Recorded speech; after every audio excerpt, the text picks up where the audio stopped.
Olá pessoal, tudo bem? Hoje vamos conversar um pouco sobre a origem da vida, né? São algumas tentativas, algumas hipóteses que trazem à tona como que a vida teria surgido, né?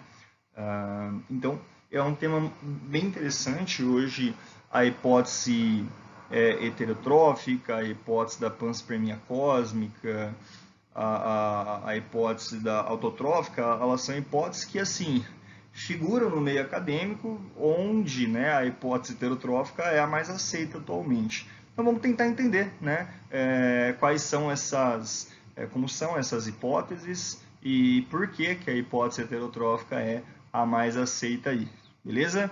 Vamos lá. Então, como os seres vivos se originam, né? Nós sabemos que vida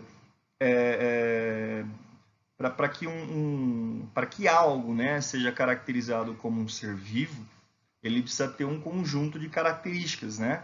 Ele precisa ter material genético, ele precisa ter capacidade de evolução, precisa ter reação a estímulos externos, ele precisa ter célula, né? Mas até então, como eles se originavam, isso ficou muito foram muitas tentativas, né, de explicar como isso acontecia, e ao longo da história da biologia a gente foi apresentando em vários nomes, né, nomes icônicos, inclusive alguns deles ficando marcados na história como teóricos que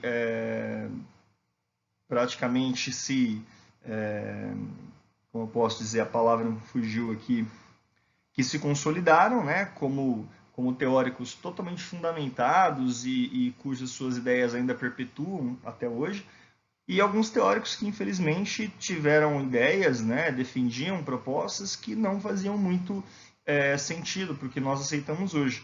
Mas até mesmo essas pessoas, né, esses teóricos que não conseguiram explicar com suas ideias o que hoje de fato é o mais correto, o mais aceito, eles foram muito importantes, porque é baseado no que eles colocam que surgem teorias que refutam e que chegam a um entendimento mais claro, né?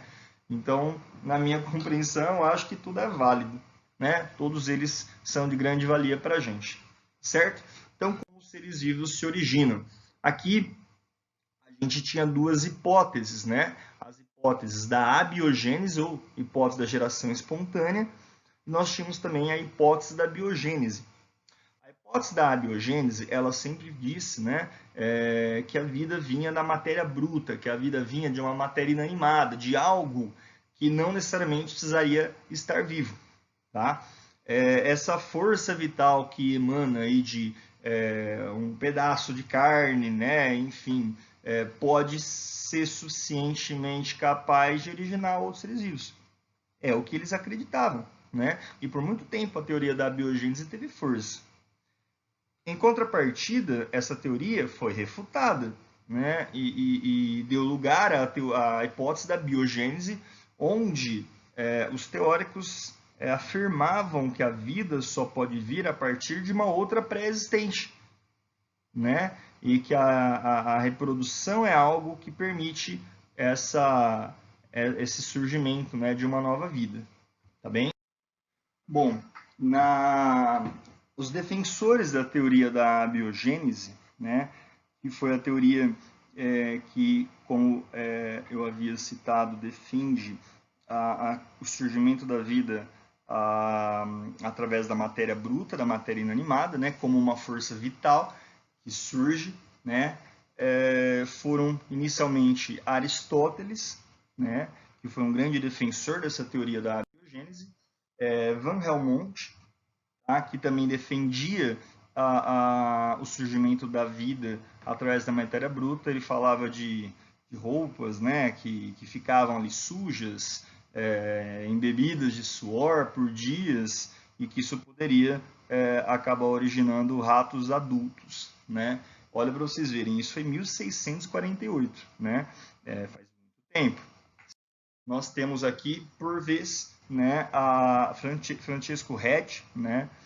Francesco Redi, ele foi um dos maiores defensores da teoria da biogênese, em 1660, refutava a teoria da abiogênese, falando que a vida só vinha a partir de uma outra pré-existente.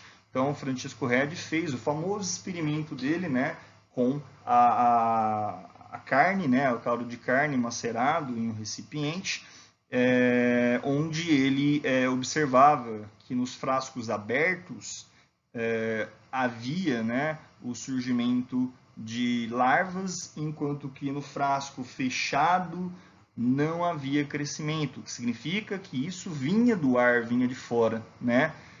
Naquela época não tinha ainda o conhecimento sobre deposição de ovos de insetos. Na verdade, até tinha, mas talvez ninguém tinha parado para analisar por essa perspectiva. Então, isso era bem questionado. Então, aí, né, os experimentos de Francisco Redi, que pegou frascos, colocou alimentos dentro e tapou, né, com uma espécie de gaze, vedou ali, né, e o outro fez o mesmo sem tampar. O que significa foi que alguns insetos pousaram ali, depositaram seus ovos. Esses, né, que são necrófagos, acabaram utilizando a matéria orgânica para crescer e desenvolveram suas larvas, né, já que eles têm metamorfose aí. E aí surgia, óbvio, larvas ali, né? Mas essa ideia de Francisco Redi, ela ganhou força, óbvio, e ela se perpetuou por um tempo, mas logo depois ela acabou sendo bem questionada também, principalmente por conta do surgimento e na verdade, da força que ganhava com a teoria de Anton van Leeuwenhoek, que havia descoberto, né, uma forma mais precisa de observar seres microscópicos, né? O surgimento da microscopia foi algo que acabou aí comprometendo essas ideias de Francisco Redi. Tá? Mas aí ainda, né, sobre essa perspectiva, 1749, aquele John Needham, né, se não me falha a memória, ele era um padre, ele fala e voltou a defender a teoria da abiogênese e falava que esses micro-organismos acabavam surgindo do nada. Tá? E enquanto que Lázaro Spallanzani, ele dizia o contrário. Ele falava, olha, se você ferver esse caldo, esterilizando esse local, você vai perceber que nada vai crescer. E manter fechado, nada vai crescer. Tá? Então, foram aí anos, né, décadas de entraves, de debates e ideias sendo colocadas à prova, até que surge, né, Louis Pasteur para resolver isso de uma vez por todas e fazer o famoso experimento dele. Tá bom? Então, o que eles fizeram? Sob a perspectiva de John Needham, ele pegava um frasco com caldo nutritivo, aquecia, mas veja que ele não tampava. Então, esse micro-organismo simplesmente surgia dali. Hoje nós sabemos que ele vem do ar, né? Mas ele surgia dali e não havia uma explicação melhor, até porque não havia ainda uma boa explicação sobre a questão da microscopia, né? Como esses seres microscópicos surgem. Tá? Anton van Leeuwenhoek, embora ele tenha sido um grande contribuidor para tudo isso, não havia formas ainda mais precisas para observar isso. Ele contribuiu muito, né? Mas ainda tinha muitos passos a caminhar. E o Lázaro Spallanzani falou ao contrário. Não, beleza, faz a mesma coisa que você fez, mas tampa esse frasco. Você esterilizava, matava todas as formas de vida ali, e como estava fechado, não tinha como entrar do ar. Logo, esse meio permanecia estéril. Então, pessoal, John Needham usou como um modo de contestação dos experimentos aí que favoreciam a biogênese, a questão é que quando se aquecia o caldo por este fechado no recipiente, ele destruía, né, a força vital que dava, né, a possibilidade do surgimento da vida. Então essa era a contestação. Então, como a ciência não era tão avançada na época, não tinha como provar, né? Então isso permaneceu ainda, né, por alguns anos em discussão. Mas aí, como eu mencionei, né, a vocês, com o experimento de Louis Pasteur, isso ficou muito claro, certo? Então ele refutou de uma vez por todas a teoria da abiogênese, né, a geração espontânea, e trouxe à tona a teoria da biogênese, que se perpetuou e é a mais aceita até hoje, né? Os experimentos de Pasteur ficaram conhecidos mundialmente e hoje, né, são pré-requisitos no ensino de biologia em todos os lugares que a gente conhece. O que ele fez? Ele pegou um recipiente, né, um frasco com pescoço em cisne, colocou o caldo de carne ali, ferveu e deixou aberto. Veja aqui, né, se eu pegar Peguei, ó, aqui está aberto, tá bem? Está aberto. Então ele está fervendo, ele está aberto. O que vai acontecer? Porque o vapor saía por aqui. Beleza, tranquilo. E depois ele parava e não vedava essa boca. Por quê? As partículas, né, microbianas que vinham com o ar ficavam presas aqui nessa curvatura. Isso significa que o caldo não era contaminado. Então o caldo ficava totalmente estéril.